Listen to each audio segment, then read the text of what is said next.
तो आज अपना बच्चे का कहाँ पढ़ा है क्वांटम नंबर।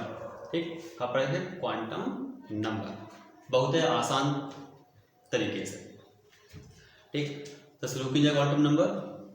ठीक, तो क्वांटम नंबर के अंदर पर आज क्या पढ़ेंगे कि किसी भी एटम के अंदर जो इलेक्ट्रॉन्स प्रेजेंट होते हैं उन इलेक्ट्रॉन्स का ऑल फोर क्वांटम नंबर्स कैसे फाइंड करते हैं। आपके कंपटीशन IIT मेंस और नीट एग्जाम्स वगैरह में हमेशा पूछता है कि किसी भी इलेक्ट्रॉन के अल्फा क्वांटम नंबर का सेट पूछ लेता है कि जैसे सोडियम दे दिया, सोडियम के लास्ट इलेक्ट्रॉन का अल्फा क्वांटम नंबर का सेट पूछ लिया, इसमें इस सेट में कौन सा सेट सही होगा। तो उसके ऊपर बहुत ही आसान तरीके से सीख लेंगे कि वो आपके हमेशा हर कंपटीशन एग्जाम में काम आ जाएगा, वो आपको कभी भी नहीं भूलेगा। बस एक बार पढ़ा, ध्यान से सुनेंगे तो कभी नहीं भूलेगा। बहुत ही आसान तरीका आज अपन सीखने वाले हैं। ठीक, तो पहले अपन उन चीज़ पढ़ने के पहले क्वांटम नंबर्स का कुछ बेसिक जान लेते हैं। क्वांटम नंबर है क्या और ये कितने प्रकार का होता है क्वांटम नंबर। तो क्वांटम नंबर अलग अलग एटम्स में, डिफरेंट एटम्स में जो इलेक्ट्रॉन्स होते हैं वो इलेक्ट्रॉन्स न्यूक्लियस से स्पेसिफिक डिस्टेंस पे होते हैं। ठीक, एक निश्चित दूरी पर होते हैं, स्पेसिफिक डिस्टेंस पे होते हैं, और वो सारे इलेक्ट्रॉन एक डिफिनिट अमाउंट की एनर्जी भी कंटेन करते हैं।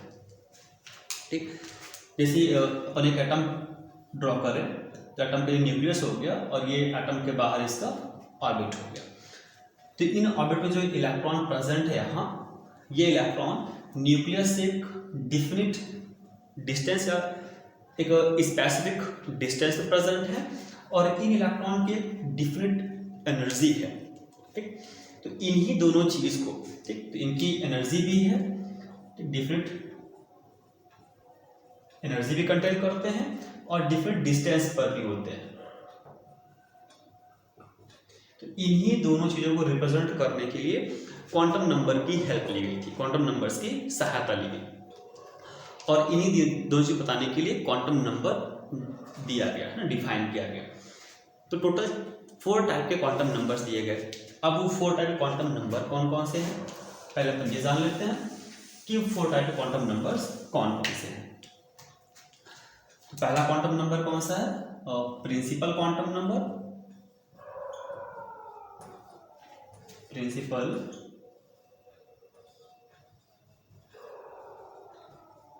क्वांटम नंबर, इसे अपन स्मॉल n से, है ना, छोटकवा n से व्यक्त करते हैं, है ना, स्मॉल n से।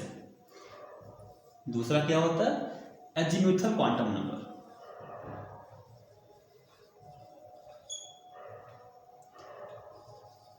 ठीक, एजीम्यूथल क्वांटम नंबर, इसे अपन स्मॉल l से, छोटकवा l से व्यक्त करते हैं। और तीसरा क्या होता है, magnetic quantum number. Magnetic quantum number, इसे स्मॉल m से, छोटकवा m से व्यक्त करते हैं। और चौथा क्या होता है, स्पिन क्वांटम नंबर। ठीक, स्पिन क्वांटम नंबर, इसे स्मॉल s, छोटकवा s से व्यक्त करते हैं। ठीक, तो ये ऑल 4 क्वांटम नंबर्स हो गए, principal quantum number n, azimuthal quantum number small l, magnetic quantum number small m, और spin quantum number small s। तो n, l, m और s, हम किसी भी इलेक्ट्रॉन के इन्हीं चारों क्वांटम नंबर्स को फाइंड करते हैं। ठीक, तो ये तो आपके क्वांटम नंबर का कुछ थोड़ा सा बेसिक है, कितने टाइप्स के क्वांटम नंबर्स होते हैं। चलिए अब अपन सीखते हैं क्वांटम नंबर्स कैसे फाइंड करेंगे किसी भी इलेक्ट्रॉन का, ठीक, जो एटम्स में प्रेजेंट होते हैं। तो इनको एग्जाम्पल के थ्रू सीखेंगे ना, बहुत ही आसान से तरीके से ट्रिक का यूज़ करना है इसमें सीखने के लिए। आपको इसका डिटेल्स में नहीं जाना है उसको है ना, फाइंड करने के लिए। जैसे अपन एग्जाम्पल ले लेते हैं, कौन सा, मैग्नीशियम ले लेते हैं, एटॉमिक नंबर 12। ठीक, मैग्नीशियम एटॉमिक नंबर 12, समझ में आ रहा है ना। ठीक, तो 12, अब आप एग्जाम में कह दिया कि मैग्नीशियम 12 की लास्ट इलेक्ट्रॉन की ऑल 4 क्वांटम नंबर फाइंड करिए।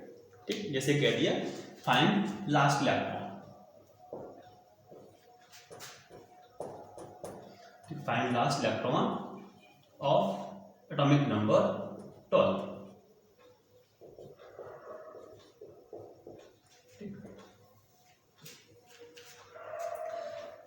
तो find all 4 quantum numbers of atomic number 12। जो 12 एटॉमिक नंबर दे दिया, इसके अंतिम इलेक्ट्रॉन, लास्ट इलेक्ट्रॉन की ऑल 4 क्वांटम नंबर आपको फाइंड करनी है।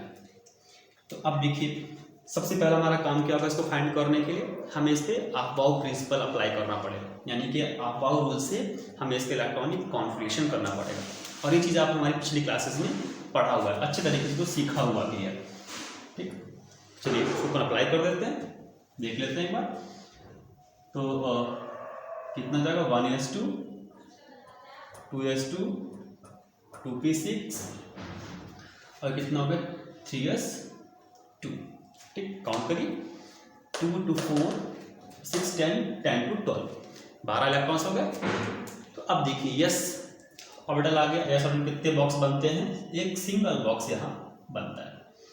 ठीक, एक सिंगल बॉक्स हो गया। अब इस यस में कितने इलेक्ट्रॉन्स फिल हैं, 2 इलेक्ट्रॉन्स। हम यहाँ पास इनके 2 इलेक्ट्रॉन्स फिल कर लेते हैं। पहला इलेक्ट्रॉन क्लॉकवाइज, दूसरा इलेक्ट्रॉन एंटी क्लॉकवाइज। ठीक, पहला आप हमेशा क्लॉकवाइज ही फिल करेंगे, एंटी क्लॉक नहीं फिल करेंगे। अगर आपने एंटी क्लॉक फिल कर दिया तो आपके सारे क्वांटम नंबर्स यहाँ से गलत हो जाएंगे। ठीक, तो इस चीज़ का बहुत ही ध्यान रखिएगा। पहला इलेक्ट्रॉन हमेशा क्लॉकवाइज ही भरना है और सेकंड इलेक्ट्रॉन ही आपको एंटी क्लॉक भरना होता है ना, फिल करना होता है। तो यहाँ तक समझ में आ गया, क्लियर है सभी का? ठीक, तो अब देखिए, अब यहाँ से हमारे ऑल 4 क्वांटम नंबर की कहानी शुरू होती है। अब हमको इतना पीछे कुछ भी नहीं देखना है, पहले इतने को देख लीजिए, इतना सा, इतना पकड़ लीजिए, आपके चारों क्वांटम नंबर फाइंड हो जाएंगे। चारों क्वांटम नंबर कौन कौन सी, N, L, M and S। तो ये अल्फा क्वांटम नंबर हमको इतने से बता देना है। ठीक, जो बॉक्स बनता है, ये बॉक्स हमारे मैग्नेटिक यानी कि स्मॉल m की वैल्यू को रिप्रेजेंट कर देता है। अगर सिंगल बॉक्स बन रहा है तो m की वैल्यू हमेशा 0 ही रह जाती है। तो ये हमेशा सिंगल बॉक्स यानी कि सिंगल सबसेल्स ये 0 रह गया। ठीक, अब इसके बाद जो डिजिट लिखी होती है सामने, जो डिजिट होती है ये रिप्रेजेंट करती है हमेशा स्मॉल m को, यानी कि प्रिंसिपल क्वांटम नंबर को रिप्रेजेंट करती है। और ये बस ऑर्बिट है s, ये रिप्रेजेंट करता है हमेशा एजिमुथल क्वांटम नंबर को, यानी को l को रिप्रेजेंट करता है। और जो अपन ने ये डिजिट लिखी नीचे बॉक्स के नीचे, ये हमेशा रिप्रेजेंट करता है किसको, स्मॉल m को, मैग्नेटिक क्वांटम नंबर को रिप्रेजेंट करता है। और ये इलेक्ट्रॉन की जो स्पिनिंग है ये रिप्रेजेंट करती है स्मॉल s, यानी कि स्पिन क्वांटम नंबर को रिप्रेजेंट करती है। अब यहाँ पे एक चीज़ और ध्यान रखनी पड़ेगी, छोटी सी टेबल ड्रॉ करके L की वैल्यू के लिए। तो इसके लिए छोटी सी टेबल अपन बना लेते हैं, जिसको आप हमेशा ध्यान रखेंगे कि कभी नहीं भूलेगा। ठीक, स्मॉल L की वैल्यू आपको हमेशा तुरंत मिल जाया करेगी, चुटकी में आपके हाथ में सामने आ जाएगी। तो अगर L की वैल्यू 0 होगी यानी कि वो S की वैल्यू है, अगर L की वैल्यू 1 आ गई यानी कि वो P, D के लिए कितनी होगी 2 और F के लिए कितनी होगी 3। ठीक, इतना आप ध्यान रखेंगे। अगर S है तो L की वैल्यू 0, P है तो L की वैल्यू 1, D है तो L की वैल्यू 2 और F है तो L की वैल्यू 3 आसानी है।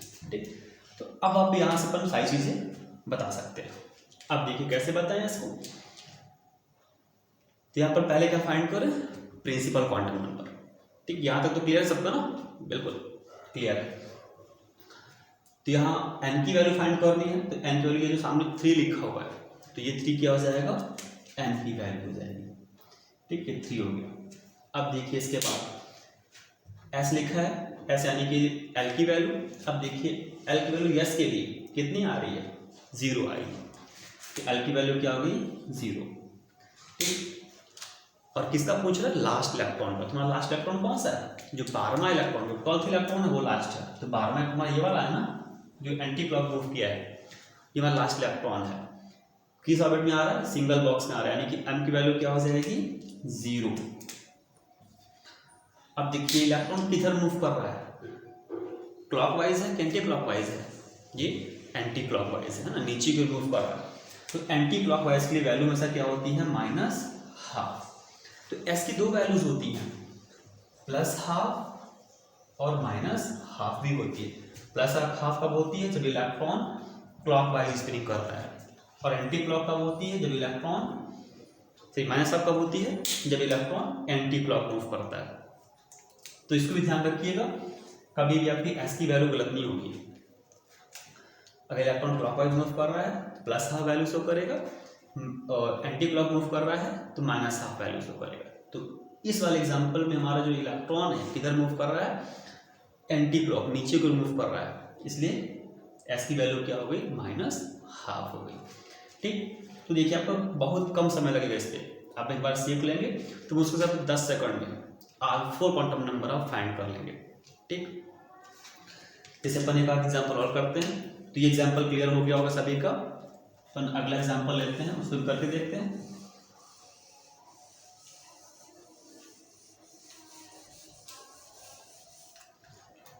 क्या तो क्लियर है ना। एक अपने एग्जाम्पल कौन से थे, क्लोरीन ले लेते हैं, क्लोरीन एटॉमिक नंबर 17। ठीक, अब इसका अपन इलेक्ट्रॉनिक कॉन्फिगरेशन कर देते हैं, किससे, आप बाउ पेज पर लगा देते हैं इस पे, तो आप बाउ पेज पर से कर दिया जाए तो करिए। 1s2 2s2 2p6 3s2 and 3p5। देखिए 17 हो गया होगा, 2 to 4 6 10 to 12 12 and 5 17। ठीक, 17 आ गया, एटॉमिक नंबर भी 17 है, 17 इलेक्ट्रॉन ही है। किस लिए पूछा गया है, लास्ट इलेक्ट्रॉन के लिए पूछा गया है। ठीक, यहाँ पर 17 कर लेते हैं, लास्ट इलेक्ट्रॉन के लिए पूछ रहा था। ठीक, 17 के लिए, तो इसमें जो लास्ट इलेक्ट्रॉन कौन सा है, वो 5वां इलेक्ट्रॉन लास्ट होगा ना, 17 नंबर वाला। पी में कितने बॉक्स बनते हैं, पी में 3 बॉक्स बनते हैं, 1 2 and 3। अब इन 3 बॉक्स में कितने इलेक्ट्रॉन है, 5 इलेक्ट्रॉन्स फिल है। इलेक्ट्रॉन फिलिंग के लिए कौन सा रूल अपन अप्लाई करते हैं, हुन्स रूल है ना। पहला first electron, second electron, third electron, fourth और ये 5th इलेक्ट्रॉन। तो 5वां इलेक्ट्रॉन कौन सा वाला, ये वाला 5वां इलेक्ट्रॉन, यानी कि सबसे लास्ट इलेक्ट्रॉन ये वाला है।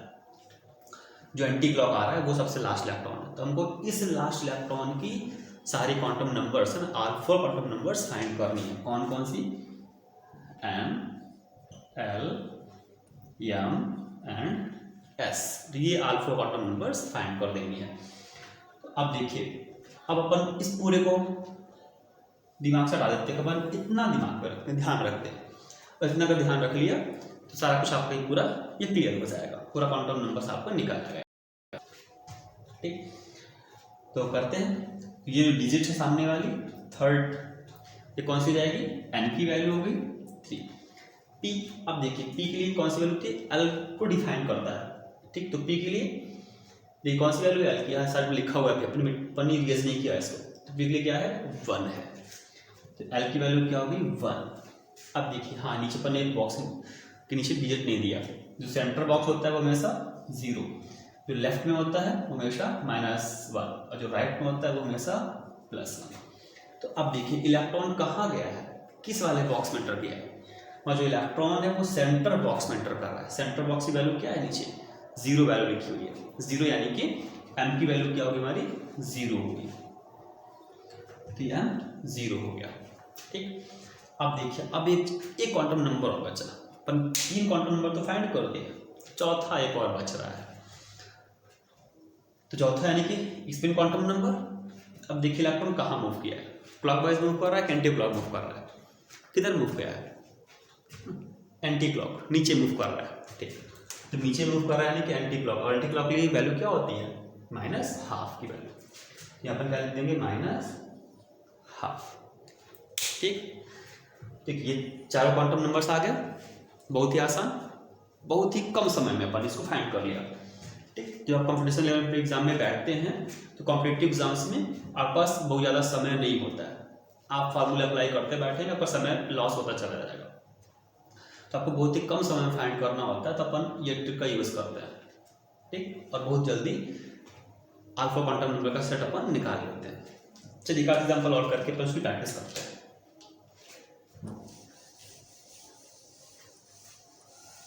तो अब कौन सा कर लिया सर?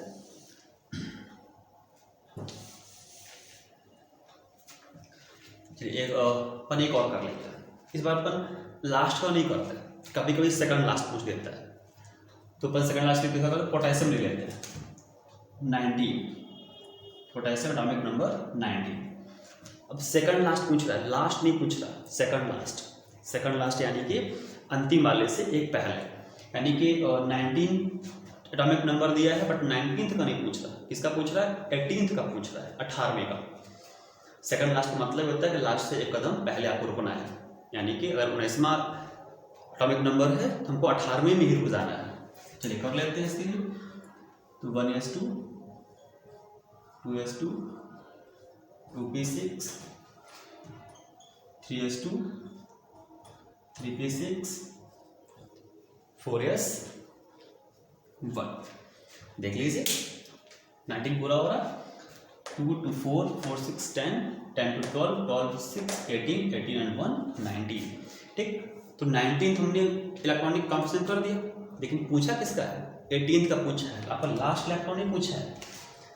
ठीक, लास्ट का नहीं पूछ रहा है, आपको लास्ट से एक पहले वाला पूछ रहा है, 18th वाला पूछ रहा है, 18वें का। यानी कि यहाँ जो 60वां इलेक्ट्रॉन है इसका, ये 60वां इलेक्ट्रॉन, इसको पूछ रहा है, इसको नहीं पूछा गया है, तो हम इसको हटा करके क्रॉस कर देते हैं। तो हम इसमें आते हैं, जिसको पूछा गया हम उस पर आ रहे हैं। तो लास्ट से एक पहले वाला पूछा है 18, तो इसको फिल कर लेते हैं। तो 1 2 3 4 5 6, तो हमारा लास्ट 18th इलेक्ट्रॉन कौन सा होगा? जो 60वां इलेक्ट्रॉन है वो 18th है, यानी कि जो एंटी क्लॉक मूव कर रहा है ये हमारा 18th नंबर का इलेक्ट्रॉन, और यही पूछ रहा है कि आपका 0 -1 और ये +1। ये अब फटाफट फाइंड कर लेते हैं। N L M और S, कितनी जल्दी फाइंड करेंगे? चुटकी निकला, यू चुटकी निकला है कैसे? देखिए बस आप इतना ध्यान रखिए। 3 लिखा है, फटाफट 3 कर दीजिए। P लिखा है, P यानी कि 1 आ जाएगा, फटाफट 1 करिए। अब देखिए लास्ट इलेक्ट्रॉन कहाँ जा रहा है? +½ में जा रहा है, तो फटाक से +1 कर दीजिए। अब देखिए लास्ट इलेक्ट्रॉन कहाँ मूव कर रहा है? क्लॉकवाइज मूव कर रहा है, सॉरी एंटी क्लॉक मूव कर रहा है, एंटी क्लॉक मूव कर रहा है। तो एंटी क्लॉक मूव कर रहा है यानी कि -½ हो जाएगा। ये कितना कम समय लगा? 10 सेकंड भी नहीं लगा आपको इसको सॉल्व करने में। आपके अल्फा क्वांटम नंबर 10 सेकंड के अंदर फाइंड हो जाता है। ठीक, तो आगे समझ में, सबके समझ में आ गया होगा, उम्मीद करते हैं।